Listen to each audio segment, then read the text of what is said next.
Code Vein 2, the sequel that Code Vein needed.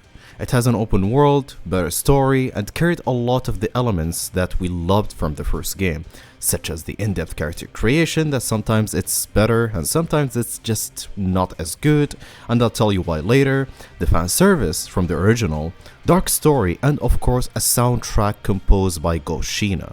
It is all there, and thanks to Bandai Namco, I got the chance to experience it all early, so I can tell you about the awesome, good, bad, and very bad.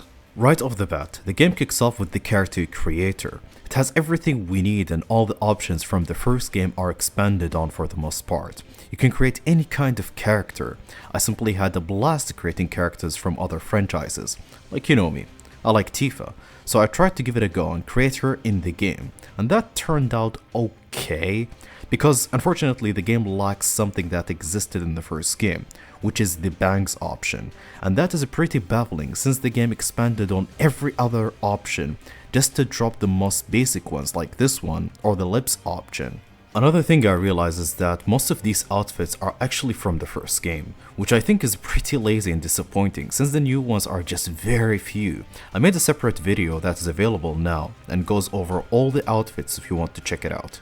It is overall a fun character creator, just could have been way better if they included more outfits and hair options. Then we jump into the gameplay. The game's most distinctive feature and main marketing point this time around is its open world.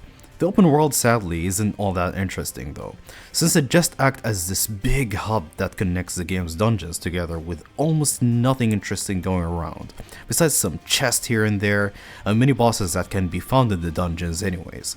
So I found myself just taking the bike from point A to B with no interest in what's going on in this open world. The dungeons, however, are way more interesting than in the first game, and I noticed the variety in enemies each dungeon has. It is something to praise the game for, with each has encounters that will motivate you to change your blood code accordingly.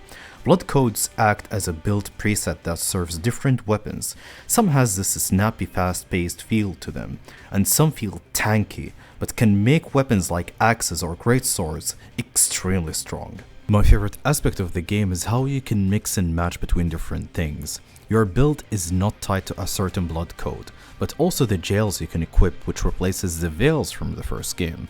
It is such a great RPG experience that gives you tons of options and serves the combat very well. And of course, I can't pass on the chance to not talk about the brutal boss fights.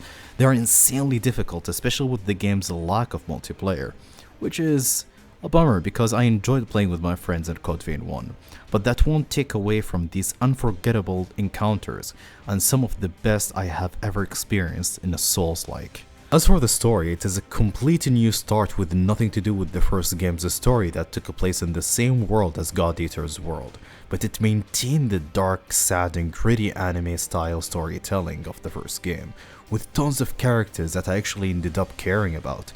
Lou especially, who act as the plot device and your guide, is very charming, and I felt for her. She has the ability to travel back in time for us to learn more about the heroes that we need to kill in the present time to save the world. A time-traveling story that is simple and easy to follow. And every time I go back in time and hang out with those heroes, just to travel back to the present time and kill them, it pulls into my heart's strings. All this time traveling stuff is incorporated into the gameplay mechanics, which makes it all more appealing. You can go back in time where everyone was doing just fine, so you can explore the world with them and do their side quests. I actually never cared about characters that much in a Souls-like game. I know I said that before, but can't stress that enough. Now to my biggest gripe with the game, and the thing I have found to be the worst aspect of it all, the art style. Especially the character models. They feel as if they got exported from a Unreal Engine 5 without any lighting added to them. It has this uncanny weird look to them. This is most likely a Unreal Engine 5 issue, since we saw this problem with many games, and most recently, Yakuza Kiwami 3. It doesn't even maintain a consistent FPS on the PS5 Pro, which again, another problem with UE5 games. In the end, Code Vein 2 is a shaky step towards the right direction. They nailed the gameplay, the feel, and the story is so good. The soundtrack just elevated every single moment even to higher heights. But it has these problems that held back what could have been an exceptional package, like the FPS issues, the weird art style, and the lack of multiplayer, which made the first game so much more fun to play. So, my final score, which I also added to Saudi Gamer and Metacritic, is 7 out of 10. Thank you so much for watching, and for more Code Vein, keep your eyes on the channel here.